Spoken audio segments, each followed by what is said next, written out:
l'électromobilité existe depuis plus de 100 ans. Nous avons de l'électromobilité aujourd'hui, nous avons des trains électriques, des trams électriques. Si on veut que l'électromobilité se développe plus massivement dans les transports, dans la mobilité, il faut de bonnes raisons pour le faire. Et quelles sont les raisons allemandes ? Alors, les bonnes raisons, c'est d'une part, c'est naturellement les objectifs de politique climatique et énergétique.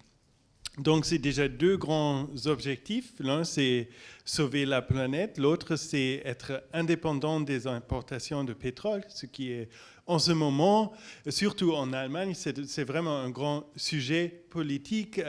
C'est surtout quant au gaz de la Russie, naturellement, mais c'est aussi, naturellement, le pétrole qui vient aussi de la Russie, qui vient des pays arabes, qui vient d'autres régions de conflit. Donc, c'est déjà une motivation suffisante pour beaucoup pour la politique, mais aussi pour l'économie en général, parce qu'on est vulnérable quant aux turbulences géopolitiques dans un degré qui n'est pas bon pour la santé économique.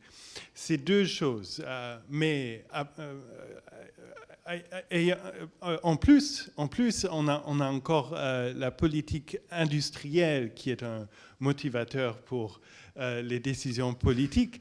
Et tout le monde sait que l'Allemagne est quand même assez fort dans le domaine automobilier et fait beaucoup d'argent dans ce domaine-là, surtout aussi avec les exportations. Le marché européen est en décroissance et ne joue plus tellement le rôle qu'il jouait dans les 30 années ou les 40 années précédentes. Donc maintenant, les marchés qui émergent, c'est la Chine surtout, mais aussi le Brésil, et aussi la Russie et d'autres marchés mondiaux.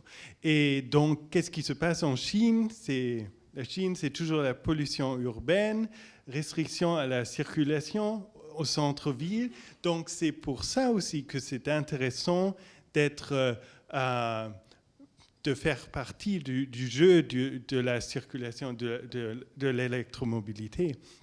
Sinon, on va manquer les marchés premiers au monde. Un jour ou l'autre, et ce sera la source principale de revenus dans quelques années.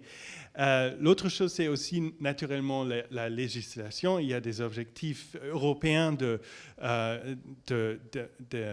pour les voitures, pour l'efficacité de la consommation de pétrole. Donc là aussi, il y a un objectif. C'est peut-être un objectif mineur parce que c'est plus tellement une crainte pour l'industrie en ce moment, au moins, mais ça aussi, c'est une motivation.